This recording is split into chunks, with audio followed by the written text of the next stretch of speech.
비상사태에 대비해 공항에 24시간 상주해야 하는 폭발물 처리 요원이 자주 근무지를 무단 이탈했는데도 청주공항은 까맣게 몰랐습니다.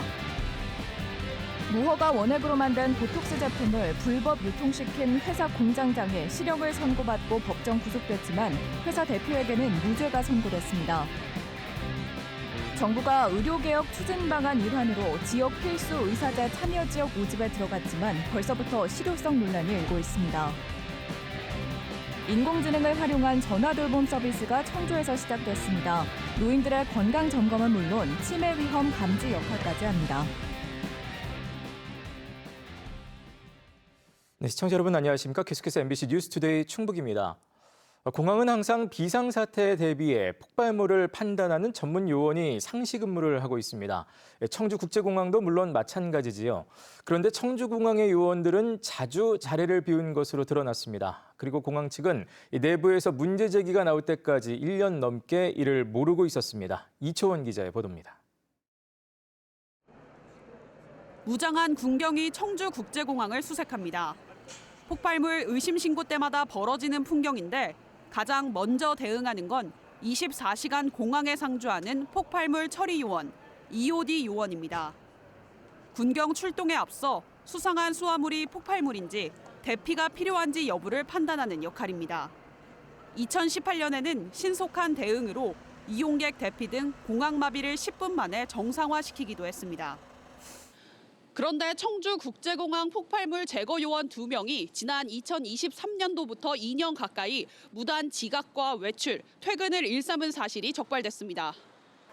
청주국제공항 EOD 요원 5명 가운데 1명이 2023년 초부터 20여 개월 동안 지각과 무단 외출 등 73차례에 걸쳐 95시간 동안 자리를 비운 사실이 자체 감사 결과 드러났고 다른 요원도 1년여 동안 12시간 넘게 근무 시간 자리를 비운 사실이 드러났습니다.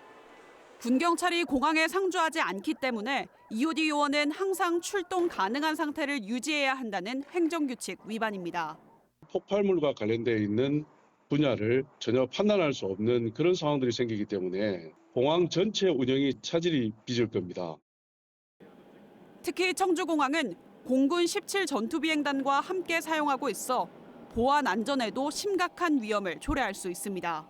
스텔스 F-35가 운용되는 전략 공항인데 그 근무지를 이탈하는 이런 현상은 청주 공항의 보안 안전에 심각한 위해를 가하는. 하지만 청주공항은 보다 못한 내부 공항 직원이 EOD 요원 근태에 관한 제보를 하기 전까지 1년 이상 알지도 못했습니다. 청주공항 측은 EOD 요원은 1인 근무 체계라 일일이 근태를 확인할 수 없었다며 재발을 막기 위해 2인 근무로 전환하는 방안을 검토 중이라고 해명했습니다. 감사에 적발된 EOD 요원은 각각 정직 1개월과 감봉 4개월을 받았습니다. MBC 뉴스 이초원입니다. 지난 7일 충주 지진으로 인한 피해는 모두 5건으로 최종 집계됐습니다. 충청북도에 따르면 타일 파손 1건이 추가돼 타일 파손 3건과 돌담 붕괴, 벽면 균열 등 최종 5건의 피해가 접수됐습니다. 지난 7일 새벽 규모 3.1의 지진이 발생한 충주는 추가 여진 징후가 없어 지진 위기경보는 경계에서 주위로 하향 조정됐고 정부 중앙안전재난대책본부 비상근무도 전면 해제됐습니다. 지난 2012년부터 4년 동안 보톡스 제품에 무허가 원액을 사용하고 조작된 서류로 승인받아 시중에 불법 유통한 메디톡스 관계자가 재판 5년 만에 1심에서 실형을 선고받고 법정 구속됐습니다. 반면 대표와 임직원들은 무죄가 선고됐습니다. 김은초 기자의 보도입니다. 얼굴 주름 개선을 비롯한 미용 성형 시술에 쓰이는 의약품 보톡스. 국산 보톡스를 최초로 개발한 메디톡스사는 시장 점유율 선두를 다투는 업체로 청주에 본사와 공장을 두고 있습니다. 그런데 지난 2020년 대표를 비롯한 전현직 임직원 5명이 재판에 넘겨졌습니다. 2012년부터 2015년까지 보툴리눔 톡신 약물인 메디톡신 제품을 생산하는 과정에서 무허가 원액을 사용하고 품질을 나타내는 역가 시험 결과를 조작해 국내 출하 승인을 받은 혐의입니다. 재판이 시작된 지 5년 만에 법원이 1심 판결을 내렸습니다. 청주지방법원은 약사법 위반과 위계에 의한 공무집행 방해죄로 메디톡스 공장장 박모 씨에게 징역 3년의 실형을 선고해 법정 구속했습니다. 또 법인에는 약사법 위반은 무죄로 판단하고 벌금 3천만 원을 선고했습니다. 불특정 다수에게 심각한 위해를 줄 수 있는데도 원액 정보를 조작해 대량으로 유통했다며 제도상 약점을 악용한 점 등을 고려했다고 설명했습니다. 반면 검찰이 징역 6년을 구형했던 회사 대표를 비롯해 다른 임직원 3명에게는 무죄를 선고했습니다. 검찰이 제출한 일부 증거는 위법하게 수집돼 증거 능력이 없다며 대표가 범행에 직접 관여했다고 보기는 어렵다고 판단했습니다. 현재로서는 특별히 드릴 말씀은 없습니다. 시험 결과 조작된 보톡스가 유통된 건 맞잖아요. 그 부분에 대해서 뭐 책임 느낀 점은 없어요? 공소 취지가 대부분 받아들여지지 않은 만큼 검찰은 판결 내용을 검토해 항소 여부를 결정할 계획이라고 밝혔습니다. 한편 앞서 메디톡신 제품에 대한 품목 허가 취소와 제조 판매 중지를 명령한 시각처 결정을 취소해달라는 소송에서 법원은 기존 제품과 결과물이 같고 안전성과 유효성에 문제가 없다는 주장을 받아들여 1심과 2심 모두 메디톡스 손을 들어줬습니다. MBC 뉴스 김우초입니다. 윤석열 대통령의 친구이자 변호인단인 석동현 변호사가 음성 꽃동네와 오웅진 신부에게 사과했습니다.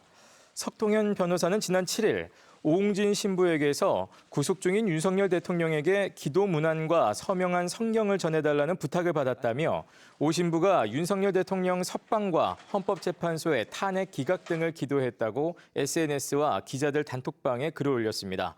그러나 기도 문안에는 대통령 석방이나 탄핵 기각, 직무 복귀를 기도한다는 취지가 없었다고 바로잡았습니다. 한편 석 변호사의 발언이 알려진 이후 음성 꽃동네에는 탄핵 찬성 측의 비난과 후원 중단이 잇따랐습니다. 정부가 의료개혁 방안으로 예고했던 지역 필수 의사제 도입을 본격 추진합니다. 젊은 의사들에게 수당과 숙소 등을 지원해 의료 취약 지역에서 장기 근무를 유도하는 내용인데요. 시작부터 과연 실효성이 있을지 의문이 제기되고 있습니다. 정재영 기자입니다. 지역 필수 의사제의 목적은 응급의학과와 산부인과 등 이른바 8대 필수 진료 의사들을 의료 취약 지역에 정착시키는 데 있습니다. 5년 이상 근무 계약을 맺을 경우 정부와 지자체가 주는 매달 400만 원의 별도 수당과 숙소, 교통비 지원 등의 정주 혜택을 유인책으로 내걸었습니다. 장기 근무를 유도하기 위해 전문의 취득 5년 이내인 젊은 의사들만 대상으로 합니다. 정부는 올해 4개 시도를 선정해 지역별 24명씩 뽑는 시범 사업을 하겠다며 참여 지자체 모집을 시작했습니다. 지난해 추진 발표 당시 거주 이전의 자유 침해 등으로 의료계 반발을 샀던 그 제도로 자격 요건 등 일부만 수정됐습니다. 지역 필수 의사제 등 개혁의 단초가 되는 사업들은 효과 검증 등을 거쳐 필요한 수준으로 늘려 나가겠습니다. 취지만 보면 의료 취약직으로 꼽히는 충북에 꼭 필요한 제도인데 충북도는 모집이 시작된 지금도 응모를 고심하고 있습니다. 우선 병원 3곳을 근무지로 지정해야 하는데 충주의료원과 건국대 충주병원 2곳 외에는 부정적입니다. 불성실 근무나 중도 포기 등 계약 해지 사유가 발생했을 때 지원금 환수 등을 둘러싼 법적 문제가 우려되기 때문입니다. 지자체 몫인 정주 혜택 제공도 모호합니다. 숙소 제공에만 수십억 원이 필요한데 추가로 어느 부분까지 어떤 규모로 지원할지 알아서 정해야 하는 겁니다. 어디까지 해줘야 되느냐. 그 범위가 좀 애매하고 그 각 시도에서 관심이 있다가 되면은 정주 여건 제공하는데 과당 경쟁이 있을 수가 있다. 그래서 그 예산이 이제 막대하게 소요될 거다는 얘기에 가장 큰 우려가 되는 부분입니다. 의료계는 진단도, 처방도 잘못된 실효성 없는 제도라고 지적합니다. 필수 의료 기피는 낮은 의료 수가와 의료 사고 책임 때문이지 지원금 등으로 해결될 사안이 아니라는 겁니다. 기존 지역 의사들과의 형평성 문제도 우려하고 있습니다. 너무 근시안적이고 미봉책인 그런 생각과 전형적인 그 탁상 행정의 표본이라고 볼 수 있습니다. 의사들을 모으는데 아마 문제가 많을 것 같고 실패할 것으로 판단됩니다. 이런 우려에도 보건복지부는 다음 달까지 시도 4곳을 선정해 7월부터 제도 시행에 나설 계획입니다. MBC 뉴스 정지영입니다. 의대 증원에 반발해 휴학에 들어갔던 충북대학교 의대 의예과 학생 대부분이 복학합니다. 전체 99명 가운데 80명이 휴학 중인 충북대 의예과는 오는 1학기 군휴학 14명과 일반 휴학 5명을 제외한 전원이 정상적으로 학사 일정에 참여하기로 했습니다. 이들 복학생과 올해 확대된 신입생을 합하면 오는 3월 의예과 1학년 재학생은 기존보다 3배 넘는 170명에 육박합니다. 인공지능 AI를 활용한 전화 돌봄 서비스가 청주시에서 시작됐습니다. 노인들의 건강을 점검하고 치매 위험도 감지한다고 하는데요. 고령화 사회 속에서 돌봄 공백을 메우는 데 중요한 역할을 할 것으로 기대되고 있습니다. 보도에 신병관 기자입니다. 혼자 사는 74살 한상철 어르신에게 전화 한 통이 걸려옵니다. 일상적인 안부로 시작해 식사와 간단한 건강 상태를 물어봅니다. 식사는 잘 챙겨 드시고 계신가요? 새끼는 꼭 챙겨 먹습니다. 주로 어떤 음식을 드세요? 주로 이제 채소 들어가 있는 음식. 전화를 건 건 인공지능 AI. 처음엔 다소 어색했지만 일상과 건강을 챙겨주고 깜빡할 수 있는 일정도 확인해주니 도움이 됩니다. 몇 가지 약을 먹고 있지만 제가 스스로 먹긴 해요. 그래도 혹가다 또 이렇게 생활하다 보면 또 잊어버릴 때가 있더라고요. 그럴 때는 또 이렇게 전화를 주시면. 청주시는 흥덕구에 거주하는 어르신 80명을 대상으로 인공지능 전화 돌봄 서비스를 시작했습니다. 돌봄이 필요한 혼자 사는 어르신과 고령 부부에게 인공지능 AI가 매주 안부 전화를 걸어 건강을 확인하고 잠시나마 말벗이돼 외로움도 덜어줍니다. 치매 위험을 감지하는 역할도 합니다. 통화 내용에서 치매로 의심되는 특이사항이 발견되면 상담사가 추가 통화를 한 뒤 실시간으로 보건소 담당자에게 전달해 대응하게 됩니다. 통화에서 회상 훈련을 통해 치매를 예방하기도 합니다. 옛날 기억들을 떠올리면 당연히 그 인지 활동 능력이 증가가 되기 때문에 어르신들의 이제 치매 예방뿐만 아니고 이제 치매가 점점 늦춰지는 속도를 점점 늦춰줄 수 있는 인공지능 전화 돌봄이 정착되면 한정된 인원에서 더 많은 어르신을 돌볼 수 있게 돼 돌봄 공백이 상당 부분 해소될 것으로 기대됩니다. 최근에는 전화 돌봄 외에도 인공지능 기반 돌봄 인형과 로봇이 보급되고 있고 혼자 사는 어르신의 전력 사용량을 인공지능이 분석해 이상징후를 감지하는 시스템도 등장했습니다. 청주시는 인공지능 전화 돌봄 서비스의 효과를 검토한 뒤 확대 여부를 결정할 계획입니다. MBC 뉴스 신병관입니다. 충청북도가 육아 지원 체계 하나로 주 4일제 시행을 검토합니다. 김영환 지사는 확대 간부회의에서 임산부와 만 2세 이하 자녀를 둔 직원들을 우선 대상으로 주 4일제 근무를 시행하고 업무 공백을 파악해 확대 여부를 검토하라고 지시했습니다. 김영환 지사는 또 그동안 노인 등 사회적 약자에 치중했다면 이제는 여성과 청년 문제에 더 집중하라며 이같이 주문했습니다. 새 아파트 단지 입주를 앞두고 계신 분들은 눈여겨보시기 바랍니다. 이 아파트 입주자 대표회의가 꾸려지기 전 어수선한 분위기를 노리고 관리업체가 관리비를 부당하게 빼가는 사례가 종종 일어나고 있습니다. 권윤수 기자가 취재했습니다. 2021년 3월 말 입주를 시작한 이 아파트 단지는 입주자 대표 회의가 꾸려진 뒤 위탁 관리업체를 바꿨습니다. 그런데 새 업체를 통해 기존 위탁 관리업체의 회계 감사를 했더니 부당하게 빼간 관리비를 발견했습니다. 직원들에게 퇴직금과 4대 보험료, 연차 수당을 주겠다며 700여 가구로부터 관리비를 받아놓고는 직원들에게 주지 않고 업체가 꿀꺽한 겁니다. 8개월 동안 5천여만 원에 달했습니다. 입주자 대표 회의는 돈을 돌려달라고 했지만 주지 않아 2023년 업체를 상대로 민사소송을 제기했습니다. 대구지방법원은 지난해 8월 업체에 부당 이익금을 돌려주라고 판결해 겨우 받을 수 있었습니다.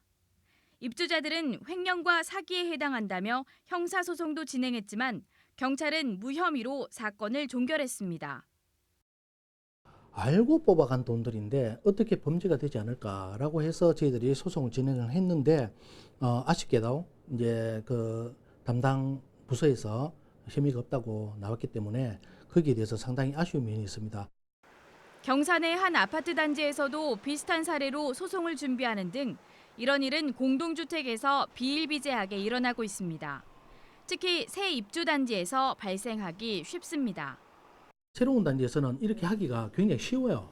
왜 그러냐면 아파트 입주자 대표회의가 구성되지 않고 어느 누구가 감독할 사람들이 없는 거죠.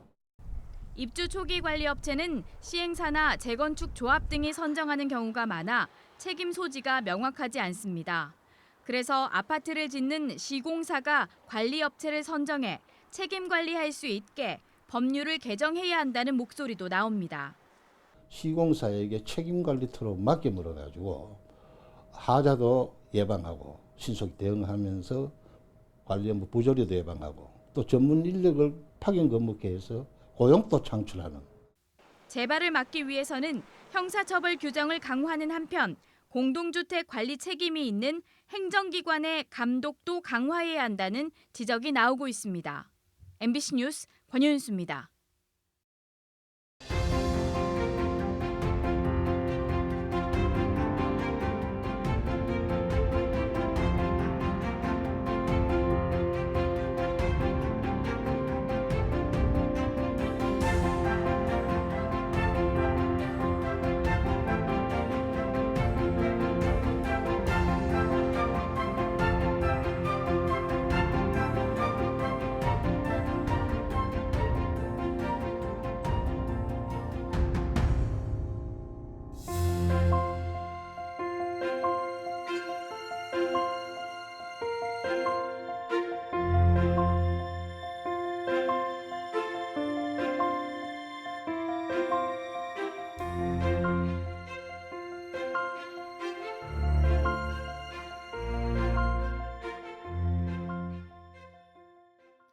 연초까지 급증했던 호흡기 감염병이 감소세로 돌아섰습니다. 충청북도가 집계한 1월 마지막 주 인플루엔자 의사 환자는 외래 환자 1000명당 30.4명으로 정점이던 4주 전 99.8명보다 70% 줄었습니다. 충청북도는 다만 이번 절기 유행 기준 8.6명보다는 여전히 높은 수준이라며 주의를 당부했습니다. 한편 전국 220개 의료기관 표본 감시에서 코로나19 환자는 1월 마지막 주 57명으로 정점이던 지난해 8월 중순 1,464명 이후 지속적으로 감소 추세를 보이고 있습니다. 한파 속에서도 증평 좌구산 휴양랜드에서는 봄의 시작을 알리는 복수초가 꽃망울을 맺으며 개화를 준비하고 있습니다. 올해 복수초는 최근 한파로 인해 지난해에 비해 일주일 정도 늦은 이번 주말쯤 개화할 것으로 예상됩니다. 개화 직전 20일 동안 온도의 영향을 가장 많이 받는 복수초는 한겨울을 견디고 가장 먼저 피어나 봄의 전령사로 불립니다. 진천군 의회가 올해 계획한 공무 9개 연수를 전면 취소합니다. 군의회는 경제 불안정과 군민들의 어려운 생활 여건을 고려해 2025년도 공무 9개 연수를 취소하고 관련 예산을 군민 재정 지원에 돌리기로 결정했다고 밝혔습니다. 올해 책정된 진천군 의회 공무 9개 연수 예산은 4,400만 원입니다. 지역 발전 지수 평가 결과 진천군이 전국 군단위 4위에 올랐습니다. 한국농촌경제연구원이 지역 발전과 잠재 역량을 분석한 결과 진천군은 전국 군 단위에서 4위로 광역시 소속 군을 제외할 경우 1위에 올랐습니다. 충북에서는 진천군과 청주시가 상위 50개 지역에 포함됐습니다. 진천군은 투자 유치와 일자리 창출, 정주 여건 확충과 인구 증가라는 선순환 체계의 결과라고 설명했습니다. 음성의 6남매 가정에 저출생 인구 위기 극복 성금이 전달됐습니다. 충청북도와 충북사회복지공동모금회는 어제 지난해 주택 화재로 생활에 어려움을 겪고 있는 음성의 6남매 가정을 방문해 성금 2천만 원을 전달했습니다. 지난해 6월부터 모금되고 있는 저출생 인구 위기 극복 성금은 현재까지 40여 개 기업 단체와 개인이 참여해 7개월 만에 3억 6천만 원의 성금이 모였습니다. 충청북도가 만든 어쩌다 못난이 김치가 고속도로 휴게소 식당에 선보입니다. 충청북도는 서산영도 고속도로 문의청남대 휴게소에서 어쩌다 못난이 김치 입점 기념 행사를 열고 매월 4톤을 양방향 2개 휴게소 식당에 납품합니다. 못난이 김치가 정기적으로 고속도로 휴게소에 납품되는 것은 이번이 처음입니다. 청주시가 대학생과 대학 졸업생의 경제적 부담을 덜어주기 위해 학자금 대출 이자를 지원합니다. 네, 뉴스를 마칩니다. 고맙습니다.